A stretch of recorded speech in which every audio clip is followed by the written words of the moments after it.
양선은 한자로 어질양의 착한 선자로 그대로 풀면 어질고 착하다라는 뜻을 가지고 있죠. 신약 성경 헬라어도 로마서 15장 14절이나 에베소서 5장 9절, 데살로니가 후서 1장 1절에 원어로 보면 아가도시네라는 단어로 사용합니다. 이 아가도시네라고 쓴 내용들을 보면 영어로는 이것을 goodness라는 영어 단어로 번역되어 있죠. 그러니까 양선이 한자로면 우리 헬라어로는 아가도시네, 영어로는 goodness. 또 새 표준 성경에 보면 이것을 선함이라고 그렇게 기록되어 있습니다. 그러니까 양선은 이 성령의 열매이며 예수님의 성품을 우리에게 가르쳐 주는데요. 무슨 선한 일을 많이 하여 선한 사람이 되는 것이 아니라 십자가의 은혜로 선한 사람이 되었기에 맺혀지는 선행을 이야기합니다. 우리가 조금 우리 그 한국 사람들은 이 선행, 착함 이런 걸 자꾸 도덕적으로, 유교적으로 이해를 하기 때문에 착한 일을 하면 착한 사람이라고 생각을 합니다. 물론 맞는 얘기지만 성경에서 말하는 건 내가 누가 되었길래, 내가 어떤 사람이 되었길래, 내 정체성이 무엇인가를 알고 그리고 그 일을 하는 자체가 선한 일이 되는 거죠. 예수님께서 하나님 외에는 선하신 분이 없다 그랬어요. 그런데 예수 그리스도로 말미암아 하나님의 자녀가 된 우리 모두는 하나님의 자녀가 되었기 때문에 이제는 악이 아니고 의로운 자리로 옮겨졌고 그리고 선한 아버지의 자녀가 되어서 우리도 선한 사람이 된 겁니다. 근데 선한 사람이 된 것이 내 공로가 아니라 그 아버지로 비롯하여 하나님 아버지로 말미암아 내가 선한 정체성, 신분이 바뀐 거예요. 그러니 신분이 바뀐 내가 하는 모든 일들은 선한 일이 될 수밖에 없는 것이죠. 근데 문제는 뭔가 하면 선한 일을 할 수밖에 없는 신분으로 바뀌었음에도 불구하고 그 선한 일이 안 되는 일이 있다라는 거예요. 선함이 안 되고 여기 말하는 양선의 열매를 볼 수 없는 그러한 우리의 삶을 보면서 왜 그럴까라는 의문을 갖게 되는데 그 의문을 하나씩 여러분과 함께 풀어보기를 원합니다. 우선 이 구원받아 하나님의 자녀가 되었다라는 이 정체성을 가지고 살아가는 것, 이게 가장 중요한 건데요. 에베소서 5장 9절에 우리를 빛의 자녀라고 소개하면서 빛의 열매는 모든 착함과 의로움과 진실함에 있느니라 그랬습니다. 여기 착함이 영어로 goodness입니다. 동일하게 아가도시네라는 단어예요. 예수 그리스도를 구주로 믿어 하나님의 아들이 되었기 때문에 맺혀지는 성령의 열매로서의 하나님 안에서 바르고 너그러움이 포함된 선행을 말합니다. 여기 바라다, 바람, 어떻게 보면 바름직하다, 이게 영어로 upright이라고 표현합니다. 여기 너그러움은 마음이 넓고 아량하다라는 뜻을 가지고 있어요. 그러니까 선을 행하는 사람은 옹졸하지 않아요. 선을 행하는 사람은 항상 쿨해요. 세상 말로. 여러분 쿨한 사람 아세요? 혹시 옆에 쿨한 사람이 앉아나면 보세요. 쿨한 사람이 있으면 마음이 편해요. 뭔가 실수를 해도 그냥 덮어줄 수 있어요, 그 사람. 근데 옹졸한 사람은 어떡하죠? 요만한 작은 일에도 가만히 그냥 넘기는 법이 없어요. 여러분 넘기세요. 죽고 살리는 것도 아닌데. 넘기시기 바랍니다. 대체로 선을 행하는 사람을 우리는 착한 사람이라고 그래요. 그냥 쉽게 착한 사람. 근데 사람들이 남이 착한 것은 좋아하지만 자기가 사랑하는 사람, 특히 내 자녀가 너무 착하면 속상해요. 내 자녀는 너무 착하다 하는 분, 우리 애 너무 착해요. 속상해. 왜 늘 이용당해? 소위 영어로 take advantage를 하잖아요. 다른 사람들이 함부로 해요. 무시당할까 봐. 그래서 어떻게 가르치죠? 아버지는 아들에게 나가서 맞고 들어오지 마. 네가 때려줄 정도 맞고 들어오지 마. 이렇게 가르칩니다. 우리 아버지도 그랬던 것 같아. 여러분 이상하게 들리겠지만 잘 생각해 보세요. 너무 착하면 이 아이가 사회에서 잘 적응할까? 너무 착하면 아이들이 이 아이를 안 좋은 쪽으로 바보 취급하는 거 아니야? 그런 마음에서 착한 사람에 대한 걸 들으면 참 좋은데 내 아이가 너무 착하면 걱정이 된다니까요. 그렇죠? 보니까 수정교회 아이들은 다 착한 것 같아. 모질지 못하고 무능력하게 보이는 것이 오늘 이 세상 사람들이 생각하는 착함이 될 수도 있어요. 흥미있는 글을 읽어서 여러분과 나누는데 여러분 바보 온달과 평강공주 이야기를 잘 아시죠? 오랜만에 듣죠? 바보 온달과 평강공주의 이야기. 이게 지금 요새 다시 재조명을 하면서 많은 학자들이 역사적인 학자들이 사회적인 심리적인 여러 면에서 이것을 보고 있는데 여러분 우리가 아는 대로 맨날 울기만 했던 이 공주 평강이 너무 우니까 그 부모님이 뭐라고 합니까? 너 울면 저 바보 온달에게 시집 보낼 거야. 그렇게 듣고 자랐던 평강 공주가 어떻게 합니까? 그걸 그대로 믿어요. 그래가지고 바보 온달한테 가서 혼인을 하고는 살아가는데 그 다음 어떻게 되죠? 이 평강 공주가 온달 바보를 어떻게 해요? 대장군으로 만들어요. 대장군이 되어버려요. 그래서 평강공주야말로 내조의 여왕의 원조라 해도 손색이 없을 정도로 대단한 여인이다. 근데 여러분 내가 이 질문을 제가 잘 들어보시기 바랍니다. 온달은 과연 바보였을까? 온달이 진짜 바보였을까요? 오늘 여러분 목장 모임에 가서 온달은 바보였는가 아니었는가 한번 좀 토론을 해보시기 바랍니다.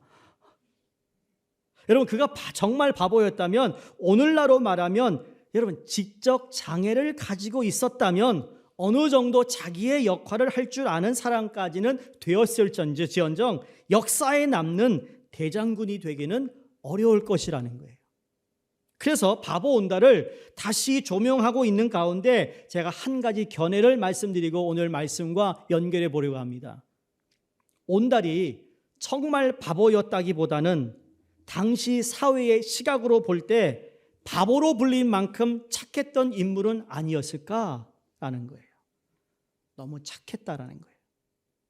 홀어머니를 모시고 사는 시골의 순박한 청년.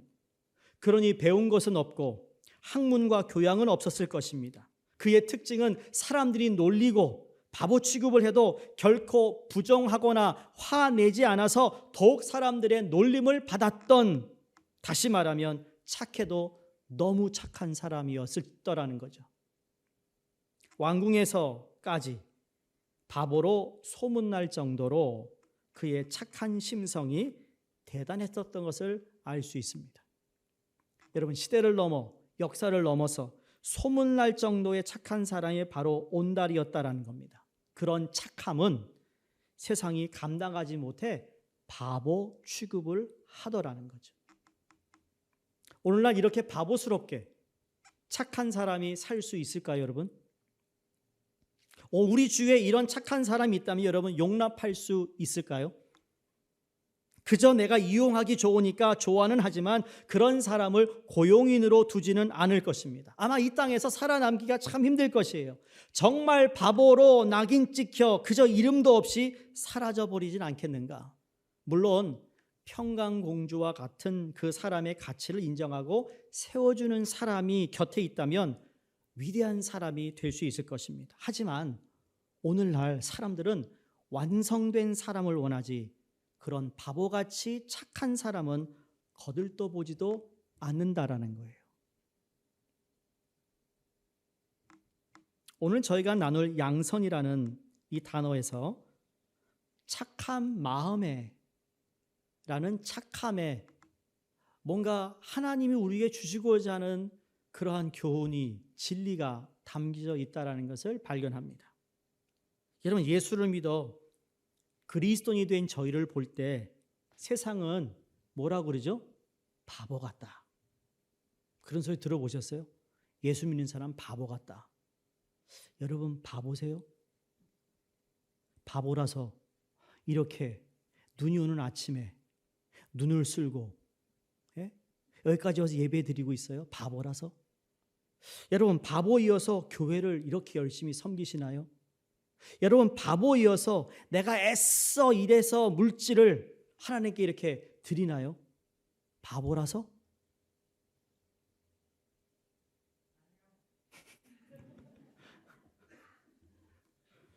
당연히 여러분 바보 아니죠. 바보라서 여러분이 다른 사람, 세상 사람들이 알지 못하는 일을 하는 거에 대해서 이렇게 한번 또 생각해 볼까요?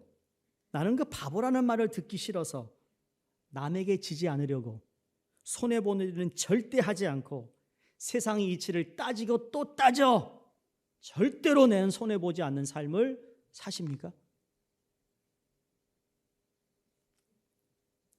제가 지금 결론을 말씀드리는 거 아니에요. 생각해 보시라는 거예요. 오늘 말씀을 통해 양선이 무엇인가, 착함이 무엇인가 깨닫는 시간이 되기를 바라는 겁니다. 갈라디아서 5장 22절 이하를 보시면 성령의 열매를 소개한 후에 24절 이렇게 말씀합니다. 그리스도 예수의 사람들은 육체와 함께 그 정욕과 탐심을 십자가에 못 박았느니라. 이미 우리가 예수님을 구주로 영접할 때 우리는 십자가에 못 박혔다라는 내용은 주님과 함께 죽었다라는 이야기예요. 내가 예수 그리스도와 함께 십자가에 못 박혔나니 죽었는데 그래서 이제는 내가 아닌 예수 그리스도가 내 삶의 주인이 되었는데 여전히 이 세상의 정욕과 탐욕과 이 욕심이 나를 주장하다 보니까 어떤 열매가 맺히는가? 갈라디아서 5장 19절 이하에 이렇게 얘기합니다. 음행과 더러운 것과 호색과 우상숭배와 원수 맺는 것과 분쟁과 시기와 분냄과 당짓는 것과 분열과 이단과 투기와 알코올 중독과 방탕함의 열매를 맺을 수밖에 없다. 교회를 다니는데도 여전히 정욕과 탐심으로 살면 결코 성령의 열매를 맺지 못한다. 오늘에 이어서 양선을 열매를 맺지 못하는 이유가 무엇인가? 욕심 때문이라는 거예요. 그게 가장 큰 적인 거예요. 양선은 욕심이 너무 많아요.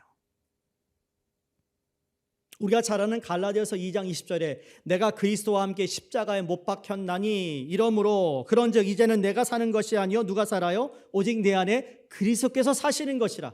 내가 이제 육체 가운데 사는 것, 내가 죽었잖아요. 죽었는데 어떻게 내가 육체 가운데 살아나나? 다시 그게 거듭남이잖아요. 예수 그리스도를 통하여 내가 거듭나 하나님의 자녀가 되었다라는 것은 내가 다시 태어난 거예요. 육체 가운데 사는 것은 나를 사랑하사 나를 위하여 자기 자신을 버리신 하나님의 아들을 믿는 믿음 안에서 사는데 내가 지금 살고 있는 이 자체는 예수를 믿기 때문에 살고 있다라는 거예요. 그러니까 우리 믿는 사람은 출발이 몇 년도 몇 월 며칠이 내 생일이겠지만 내가 예수 그리스도를 통하여 그리스도인이 되는 그 순간부터 나는 새로운 삶을 살게 돼 있고 그 삶에 거할 때 우리는 예수 그리스도가 말씀하신 성령의 열매를 맺을 수 있다라는 거예요. 그런데 열매가 맺지 않는 이유가 뭐라고요? 욕심, 정욕, 탐심. 이게 너무 강하기 때문이에요. 여러분, 우리는 절대로 예수님을 떠나 내 힘으로 선을 이룰 수가 없습니다. 아니요, 가능하지 않습니다. 한 예를 들까? 예배를 잘 드리시고 오늘 여러분 목장 모임을 하실 텐데 목장의 교제, 목장이 참 아름다웠다, 좋았다, 은혜가 있었다. 여러분 그것은 무슨 의미일까요? 그 모임의 교제가 아름다운 건 무엇 때문에 아름다운 것이죠? 다 이쁜 옷 입고 나와서 외모인가요? 고상하게 이건 무슨 차인데 말이야 그러면서 이건 무슨 쿠키인데 말이야 고상하게 먹는 차와 쿠키 때문에 아름다운가요? 그 모임의 장소가 어디인가 하는 것도 그리 중요하지 않습니다. 아름다움이란 나에게 주신 은혜, 말씀을 통한 깨달음, 그 이야기의 주제가 우리 하나님께 영광을 돌리는 감사이기 때문에 아름다운 것이 아니겠습니까? 그리고 더 중요한 것은 그 아름다운 모임이 아름다운 열매를 맺는 것이 아니겠어요? 그러니 목장이 그냥 시간 때우는 일로 된다면 여러분 그 시간 때우는 일은 어느 세상에서 하는 거예요? 그 목장의 열매가 뭐가 있겠어요? 여러분이 누구를 만나 식사를 하던 교제를 하는데 그 교제에 여러분 열매가 있어야 되는데 그 열매가 어떤 열매가 되어야 되겠는가?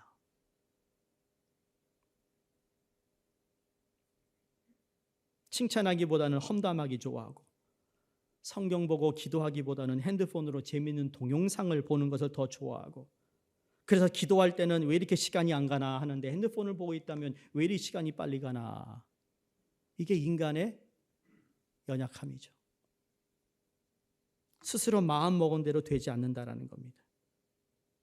그래서 이것이 안 되기 때문에 하나님은 디도서 2장 14절에 우리에게 이렇게 또 말씀합니다.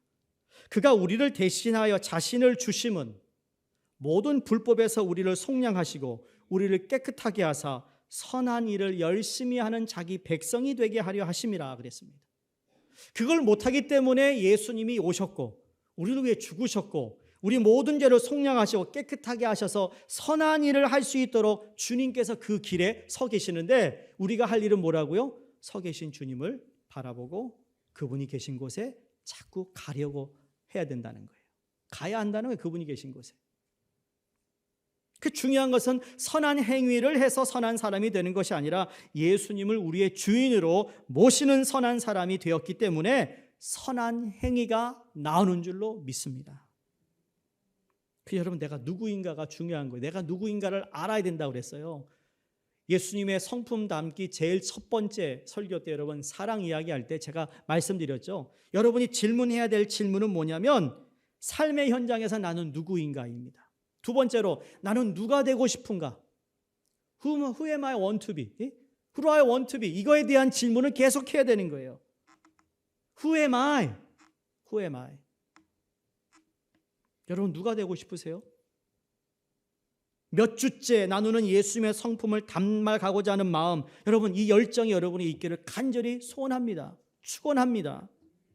그 성품을 그래야 닮을 수 있는 거죠. 여러분 톨스토이를 좋아하시나요? 톨스토이가 많은 글을 쓴 가운데 한 우화에 이런 내용의 책이 있습니다. 바보 이반이라는 책이 있습니다. 뭐라고요? 바보 이반. 이반이 바보라고요. 이건 책을 사지 않아도 구글에 가시면 바보 이반 톨스토이 찍으시면 쫙 그 책이 무엇인지 내용이 나옵니다. 이반을 바라보는 바보라고 부르는 이유는 그 책에 욕심이 없기 때문이다 그래요. 부지런히 일해요. 먹는 것으로 좋게요. 다른 욕심이 없는 사람이에요. 형들이 재산을 다 빼앗아 가요. 그래도 전혀 상관하지 않았어요. 이러한 이반을 그 동네 사람들이 그 주민들이 다 왕으로 세웠습니다. 근데 이반은 나라를 다스리기보다는 농사를 짓는데 열심히 합니다. 이런 이반의 통치를 보다가 못마땅하게 생각하는 똑똑한 사람들이 다 떠나고 말았어요. 그런데 똑똑한 사람들이 사라지자 오히려 나라는 더 평안해졌어요. 다른 나라 군대가 쳐들어와도 싸우지도 않고 오히려 곡간을 확 열어놓고 가져가세요 했어요. 마귀가 황금을 뿌려대며 유혹을 해도 이들은 황금을 놀이기구로 여겨 놀다가 지치면 버릴 뿐입니다. 그러니 마귀가 아무리 유혹을 해도 이 마귀도 이 바보들에게 어쩔 수 없이 그 지역을 떠나가 버렸어요. 물론 현실에서 이런 일을 기대하기는 어렵습니다. 그러나 그런 이 바보들이 이야기를 읽는 것 때로는 통쾌할 때가 있습니다. 우리는 너무 영악하고 이기적이고 욕심이 많기 때문에 노동을 할 수 있고 먹을 것만 있으면 좋게 해야 되는데 그 이상의 재물을 얻고자 하는 욕심, 그거를 톨스토이가 바보 이반이라는 책을 통해 우리에게 교훈 삼아주는 말씀이에요. 여러분 착한 사람들이 손해볼 각오를 하며 사는 사람들입니다. 착한 사람들이. 다른 사람의 유익을 위하여 자기 것을 양보할 수 있는 사람입니다. 장사, 사업도 그렇습니다. 손해가 좀 나더라도 정직하게 물건을 파는 것이죠. 비용이 많이 들고 좀 돌아가더라도 불법의 유혹에 넘어가지 않는 것입니다. 요즘은 착한 기업이다, 착한 가게다, 그런 이 유행어가 생길 정도로 이 착한, 그래서 공정무역 커피를 착한 커피라고 하잖아요. 그 말은 무슨 말이죠? 커피를 재배하는데 재배하는 사람들에게 제대로 공정하게 대가를 지불한다는 거죠.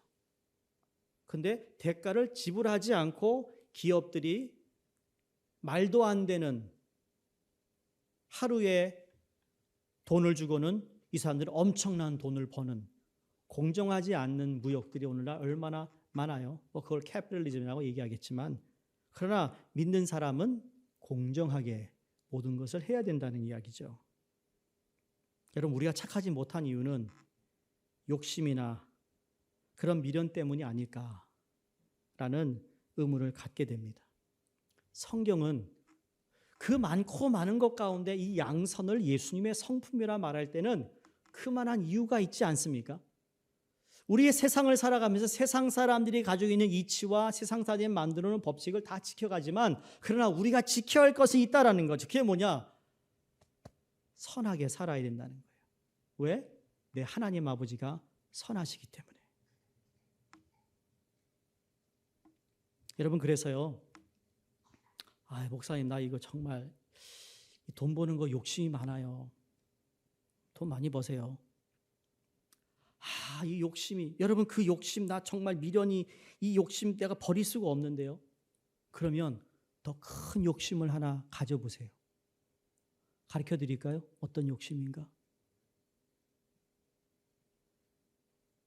돈보다, 권력보다, 그보다도 더 큰 욕심은 뭘까요? 그것을 갖는다면 아마 그건 조금 덜 생각하게 될 수 있을 것 같아. 그 욕심은 성경에서 말하는 양선을 한번 욕심 가져보시라 말씀드리고 싶어요. 더 나아가 착함에 대한 욕심을 좀 가져보시라는 겁니다. 성경 인물 중에 착한 사람 두 사람을 오늘 여러분에게 소개하고 말씀을 마치려고 하는데, 오늘은 설교 포인트 없습니다. 첫 인물이 아브라함입니다. 여러분, 아브라함이 창세기 13장에 아브라함의 종들과 그 조카 롯 종들 사이에 다툼이 벌어졌습니다. 왜 다툼이 벌어졌나 하니까 재산이 많아져서 서로 좋은 땅에서 목축을 하기 위해서 종들이 충돌합니다. 싸웁니다.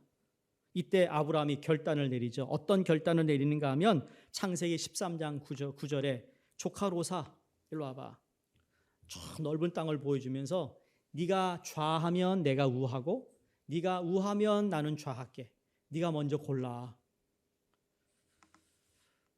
그러니까 롯이 먼저 좋은 땅을 택하죠. 우리가 아는 소돔에 있는 아주 좋은 땅, 화려한 땅을 택합니다. 여러분, 세상의 시선으로 본다면 아브라함은 큰 실수한 거예요. 바보.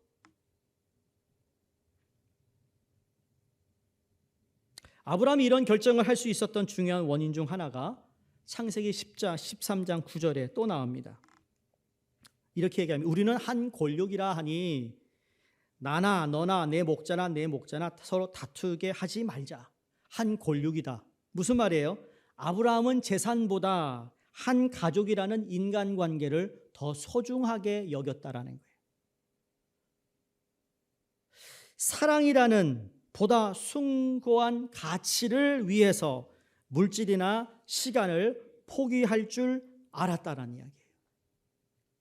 정직이라는 가치 때문에 우리는 손해를 각오할 수 있지 않아야 할까요, 여러분?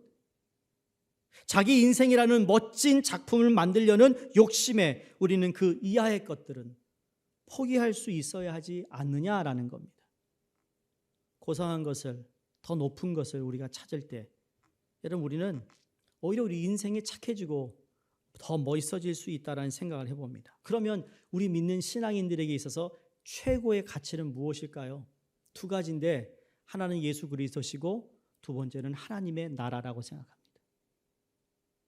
우리가 그리스도와 그 나라를 더 사모할수록 이 세상의 것에 연연하지 않게 된다는 거죠.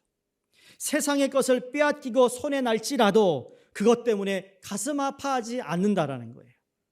우리가 착한 사람, 선한 사람이 될 수 있는 것은 내 선행이 아니라 예수 그리스도를 믿고 하늘나라의 소망이기 때문이라는 거죠. 더 위대한 가치가 무엇인지를 알고 살아가는 사람, 예수 그리스도가 이 땅에 오셨지만 수많은 사람을 물고기 2마리와 떡 5덩어리로 10,000명을 먹였지만, 병자들을 오는 병자들 다 고치셨지만, 그것보다 더 고귀하고 위대한 것이 무엇이에요? 하나님의 나라가 우리 영혼에, 우리 삶에, 이 땅에 임하는 거였어요. 왕이 될 수 있었지만 예수님은 그 왕이 되는 거에 대해 하나도 부러워하지 않고 욕심 갖지 않았어요. 수많은 돈을 벌 수 있었던 예수님이지만 그 돈 그냥 다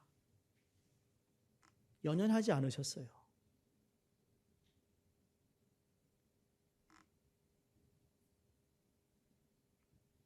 사랑하는 성도님들, 아유 목사님 그렇게 살다가 다 망해요. 뭐 먹고 살라고. 한번 내기해 볼까요? 만약에 예수 그리스도가 내 최고의 가치고 하늘나라가 내 최고의 가치라고 생각하는 사람들이 살아가는데, 그러다가 모자라거나 어려운 일을 당하면요, 우리 주님이 우리의 형편을 아시고 우리의 필요를 채워주신다는 말씀이 무엇인지 경험하게 될 것입니다. 그로 인해 우리를 더 영원롭게 만들어 주실 것을 믿는 것이죠. 그게 믿음입니다.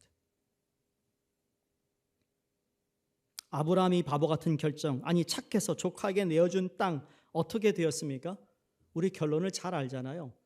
아브라함은 양보했지만 그 결과 그는 손해본 것이 아니라 오히려 부강해졌습니다.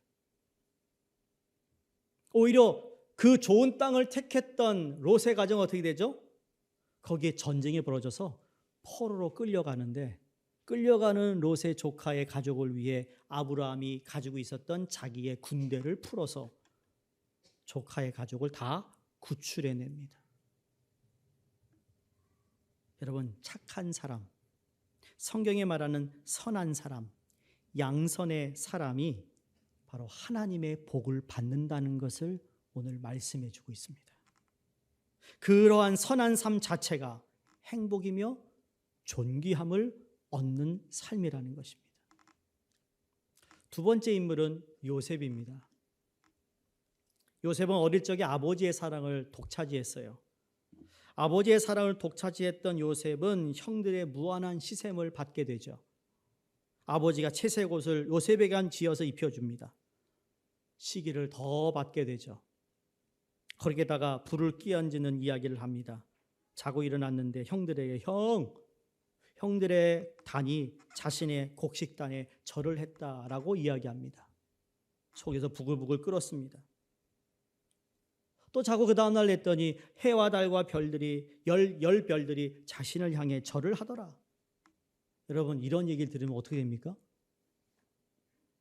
정말 세상 말로 죽일 놈처럼 무슨 말 하는 거예요 지금? 참으로 어리석고 철없고 버릇 없는 행동이 아닐 수 없습니다. 그 형들은 결정을 합니다. 저 멀리 광야의 양떼를 돌보고 있을 때 형들을 찾아온 요셉을 어떻게 하죠? 저기 이스마엘 상인에게 팔아버리죠. 상인은 요셉을 이집트에 가서 노예로 팔았는데 그 팔렸던 집이 이집트 바로의 친위 대장 집으로 가게 됩니다. 노예로 팔려간 요셉이요, 형들에 대한 원망을 하지 않아요. 성경에 그 어디에도 기록되어 있지 않습니다. 거기서 원망하고 참 거기서 한탄할 수 있는데 우직하게 주어진 그 자리에서 이상하게 열심히 일합니다. 옆에 같이 노예들이 비웃었을 겁니다. 저런 바보. 노예가 열심히 해봤자 노예지. 달라지는 게 뭐야? 그 짓거대? 웃기는 녀석이야. 비웃었을 겁니다. 바보라고 했을 겁니다. 그러나 그에 상관없이 그는 열심히 주어진 일에 일을 하니까 그 가정에 총무의 역할을 맡게 됩니다. 여러분 총무의 역할을 맡으니까 얼마나 좀 편해졌겠어요? 편해졌는데 또 산 넘어 산 넘습니다. 그 집주인 마님이 말이에요. 유혹을 하잖아요. 잘 알잖아요. 20살쯤 됐던 요셉에게 얼마나 젊은 피가 끓었겠습니까? 얼마나 호기심하고 유혹이 있지 않았겠어요? 그런데 그걸 이겨버립니다.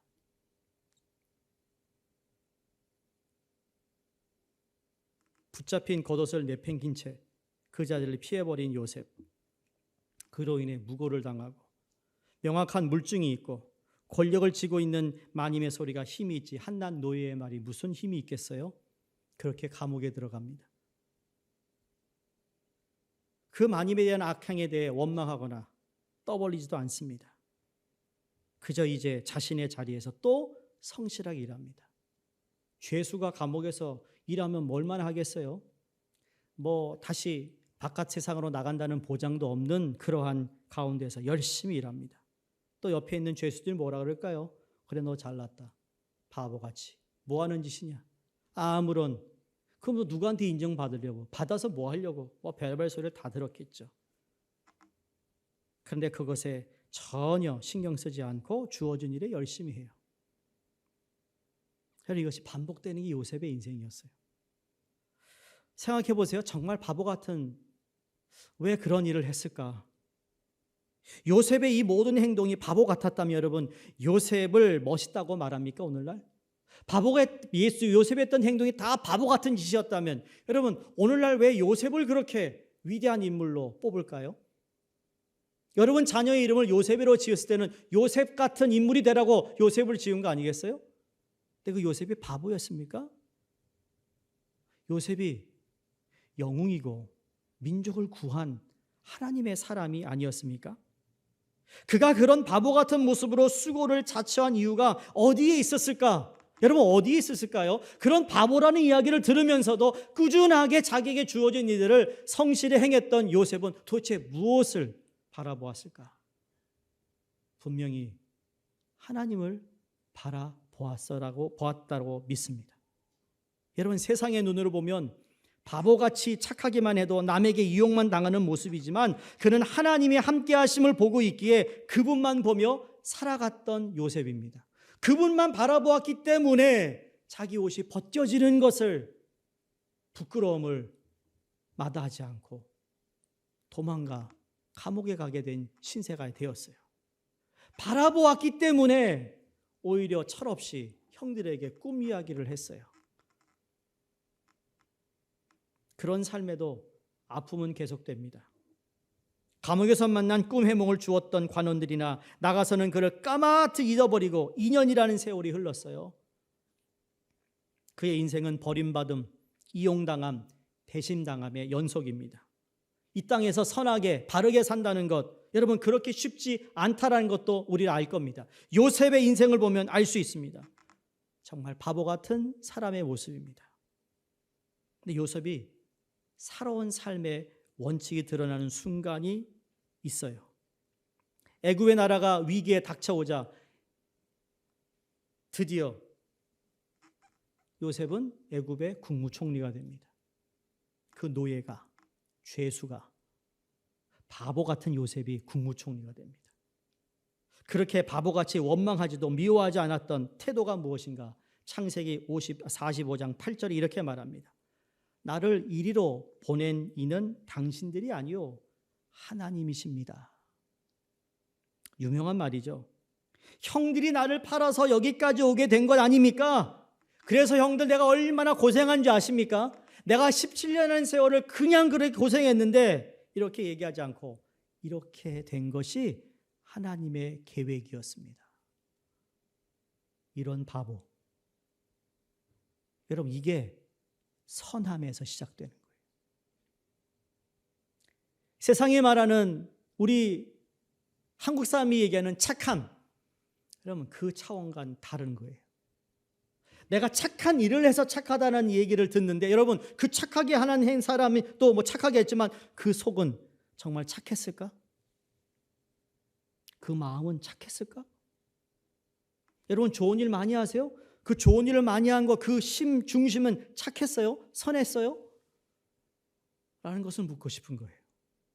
우리 교회가 뭐 IT를 우리가 선교하고 그 자녀 하나를 우리가 정말 한 달에 50불씩 후원하면서 교육비, 뭐 의료비, 그의 생활비를 다 대고 있잖아요. 한 학생에 50불.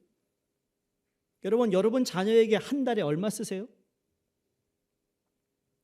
한 가정에 한 아이를 맡아도 될 수 있는 일이에요. 너무 벅차세요, 그게? 벅차시면 안 하셔도 된다니까요. 하나님 중심에서 하는 걸 원하세요.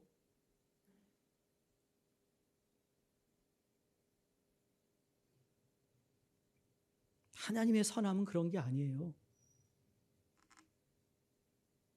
예수님의 성품인 양선, 성경에서 말하는 선함과 착함이 바로 이 세상의 눈으로 볼 때는 바보같이 보일 수 있어요. 예수님께서도 바리새인과 율법사이들에게 얼마나 많은 모함을 받으시고 죄명까지 씌워 고소하여 결국 십자가에 달리셨어요. 달리셔서 자기를 못 받고 자기를 조롱하는 자들에게 예수님이 뭐라고 그랬죠? 바보같이 뭐라고 그랬어요? 하나님 아버지, 저들이 하는 짓을 모릅니다. 왜 저러는지 모릅니다. 용서해 주세요. 이게 예수님의 양선이에요. 선함이에요. 착함이에요. 이런 바보스러운 말이 어디 있단 말입니까? 하지만 그것이 우리 주님의 선하심이요 착함이고, 우리가 이것을 우리 삶 가운데 살아가야 되는데, 오늘 여러분의 세 가지 적용할 것을 좀 말씀드리고 싶어요. 이런 본문 6장 다시 한번 8절, 9절, 10절을 보겠습니다. 첫 번째, 여러분 이러한 정말 예수님 같은 이 선함, 이건 우리의 생각과 우리의 능력으로 되는 것이 아니라 오늘 뭐라고 그랬죠? 8절에 자기 육체를 위하여 심는 자는 육체로부터 썩어질 것을 거두고 성령을 위하여 심는 자는 성령으로 뭐 한다고요? 영생을 거두리라. 적용은요, 내가 성령을 위하여 하자라는 겁니다. 성령을 위하여 심자. 성령을 위하여 심자라는 거예요. 두 번째, 낙심하지 말자. 선을 하다 보면 남이 바보 같다는 얘기할 때 보면 우리가 낙심될 수 있어요. 포기하고 싶어요. 그때 낙심하지 말자. 왜? 분명히 때가 되면 열매를 보게 되기 때문에. 아브라함도 그랬고 요셉도 그랬고. 마지막 세 번째로는 여러분 더욱 믿음의 가정들에게 할지니라 그랬습니다. 믿음의 가정은 누굴까요? 같은 공동체 교회 안에 있는 성도들. 여러분 우리 교회 안에 있는 성도들에게 더 착하고 선한 일을 먼저 하라고 얘기하고 있어요. 여러분의 가족, 뭐 네 식구가 되었던 다섯 식구가 되었던 여러분의 목장, 여러분의 전도회, 거기에 더 착한 일을 하라고 말씀합니다. 이 세 가지 적용을 여러분에게 부탁드립니다. 성령을 위해 심어야겠구나. 기도하세요 지금부터.